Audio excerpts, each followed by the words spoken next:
सबसे पहले सबको अस्सलाम वालेकुम कि आपने मुझे इस ब्यूरो का हिस्सा बनाया। ये आपने शुरू में कहा कि हम लोग अपना टाइम निकालते हैं, लेकिन मुझे ऐसा लगता है कि ये एक हमारे लिए बड़ी खुशाइन बात है कि आप हमें लेके साथ चल रही हैं। मायरा का थैंक यू स्पेशली। हमेशा Myra wants to be part of such things जहाँ पे किसी के लिए भी आवाज़ उठानी पड़ती है। फ्रिया हमेशा आगे आगे रहती हैं, नादिया भी बहुत ज़्यादा, और सारी बातें बहुत आई थिंक जितनी बातें हमें करनी चाहिए थी आप लोगों के साथ हमने कर ली। और जब उडारी ड्रामे की हमेशा जब भी हम बात करते हैं तो वो शायद मेरे लिए भी एक वो कहते हैं ना एक वेकअप कॉल होती है आपकी कि आप चल रहे इतना काम कर रहे हैं और your entertainer and you working for yourself. But उस ड्रामे के बाद मुझे ये एहसास हुआ कि इससे पहले I was working for myself, लेकिन how do I work for others, how do I work for the kids? और because माशाल्लाह I have 4 kids now and बच्चों का जो एक दर्द है वो जाहिर है वो लोग समझ सकते हैं जिनके बच्चे हैं। और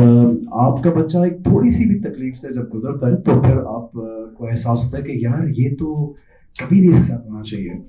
लेकिन जब हम इस तरह के केसेस देखते हैं और सुनते हैं,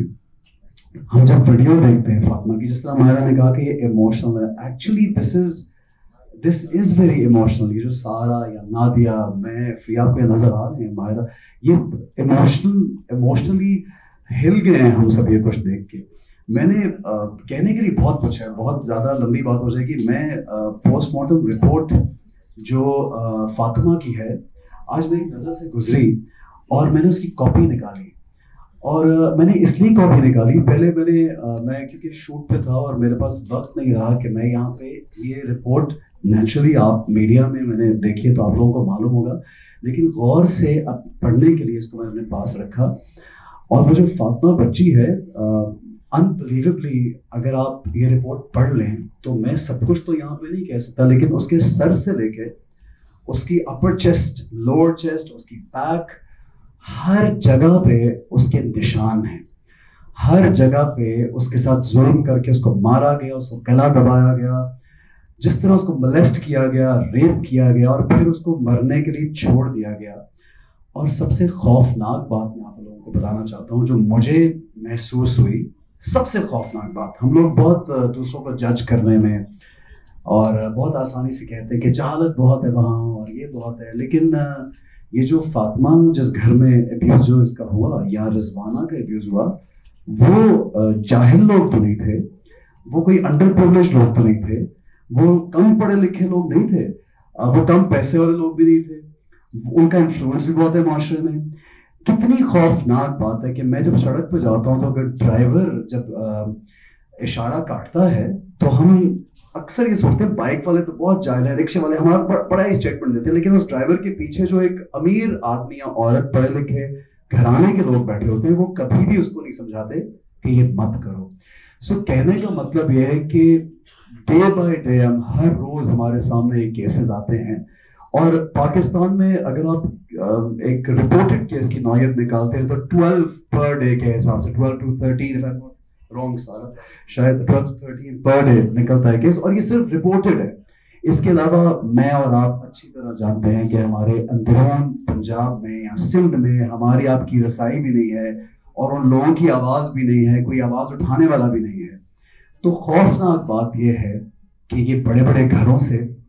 ये सब चीज़ें हो रही, जबकि हमें उन लोगों में शामिल होना चाहिए या किसी भी प्रिविलेज्ड इंसान को उन लोगों में शामिल होना चाहिए जो माशरे में शऊर दे, तालीम दे, उनको पैसा दे। जिस तरह मायरा ने कहा कि बच्चों को आप स्किल सिखाएं ताकि वो अपने लिए खुद कमा सकें और इस तरह के घर में उनको ना जाना पड़े। तो बेशुमार बातें जो अक्सर शेयर की जा सकती है, लेकिन इस पॉइंट पे मैं यही कहना चाहूँगा कि हमेशा की तरह वो कहते ना एक और केस और एक नया केस हम सुन रहे हैं, और जो पिछले केसेस में जब भी उजलत के साथ फैसला किया गया कि सजाए मौत दी गई एक शख्स को, लेकिन उसका रूट कॉज नहीं पकड़ा गया। तो मैं ये चाहूँगा कि हमेशा एक जिस तरह ये नंबर है, मुझे नहीं लगता कि सारा ये जो आपका नंबर है 1121, शायद बहुत से लोगों को आप मीडिया में शायद मालूम नहीं था आप लोगों को इससे पहले, तो ये नंबर तो गांव के, शहरों के, छोटे शहरों के गली गली एक एक बच्चे को मालूम होना चाहिए, उसके माँ बाप को मालूम होना चाहिए कि अगर कोई मुलाजिम पेशा शख्स या कोई मज़ार है जिसको हम बोलते हैं गांव में, क्योंकि वो बहुत डिपेंडेंट होती है उनकी फैमिली, वो तो शायद पानी का ग्लास अफोर्ड नहीं कर सकते। मैं जिन दिनों उड़ारी की शूटिंग कर रहा था उन दिनों उस इलाके में वाटर पंप भी नहीं था। तो आई रिमेम्बर बुशरा अंसारी साहिबा ने उनको पैसे दिए कि बिजली की तारें उनके घर में लगे, और हमने उनको पैसे दिए कि हम वाटर पंप लगा सकें, और ये सिर्फ कराची से 3 घंटे की ड्राइव है, मीरपुर खास की। सो वो लोग, उनकी आवाज़ नहीं है, बिल्कुल कोई रसाई नहीं है। तो again I would just request कि आप लोग, हम लोग सब मिल के, बिकॉज ये किसी एक शख्स की जिम्मेदारी नहीं है, ये हम सबकी। और आप यकीन करें कि जितनी जितनी आपका इन्फ्लुएंस है ना, इसका एक क्वेश्चन जरूर होगा एक दिन हम सबसे, यहाँ पे या अगले जहां में, हमने किस तरह से अपनी इस ताकत को इस्तेमाल किया, इसका सवाल भी होगा। तो मेरी आप सबसे रिक्वेस्ट है, एवरीबडी जो गवर्नमेंट में भी हैं, उनका किसी पार्टी से कोई भी ताल्लुक किसी भी जगह से हो, दैट डजंट मैटर, सिर्फ एक रिक्वेस्ट है कि इन बच्चों के लिए हम इस तरह से काम करें कि जो हमारी सबसे मेजर प्रायोरिटी जिंदगी की होनी चाहिए, कि हम सब मिलकर ये काम शुरू करें। That's it.